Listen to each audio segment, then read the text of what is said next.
Welcome back to cooking colour world. আজকের recipe মোরলা মাছের বাটি চচ্চড়ি। এই রেসিপিটা কার কার পছন্দ কমেন্ট করে জানিও।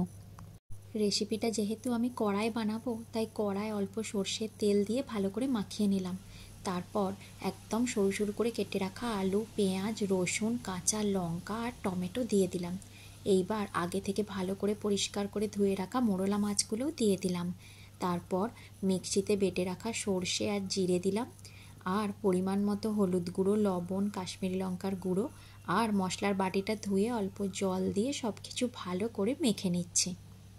এরপর ওপর থেকে 2 চামচ সর্ষের তেল দিয়ে কড়াই ঢাকনা চাপা দিয়ে গ্যাসের ফ্লেম একদম কমিয়ে 5 মিনিটের জন্য রান্না করে নেব। 5 মিনিট পর কড়ার ঢাকনা খুলে দিলাম। দেখো পেঁয়াজ আর টমেটো থেকে কতটা জল বেরিয়েছে। আবারও কড়াই ঢাকনা চাপা দিয়ে 2 মিনিট রান্না করে নেব। পেঁয়াজ আর টমেটো থেকে যেই জলটা বেরিয়েছিল তাতেই মাছ, আলু সমস্ত কিছু সেদ্ধ হয়ে গেছে। এইবার আস্তে আস্তে সমস্ত কিছু একবার করে উল্টে দিচ্ছি। তারপর আবারও কড়াই ঢাকনা চাপা দিয়ে 2 মিনিট রান্না করে নেব।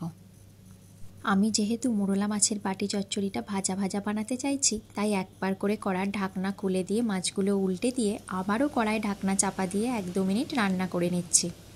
এইভাবে একবার মোরলা মাছ বানিয়ে দেখো, খেতে খুব সুন্দর হয়। মাছ, আলু সব কিছু যখন এরকম শুকনো শুকনো ভাজা ভাজা হয়ে যাবে, তখনই বুঝবে মোরলা মাছের বাটি চচ্চড়ি গরম ভাতের সাথে পরিবেশনের জন্য একদম তৈরি। আজকের রেসিপিটা কেমন লাগলো কমেন্ট করে জানিও। যদি ভালো লাগে চ্যানেলটি সাবস্ক্রাইব করে পাশে থেকো। আর এই একই নামে কুকিং কালার ওয়ার্ল্ড নামে আমার ফেসবুকে একটা পেজ আছে, সেটাও ফলো করে দিও।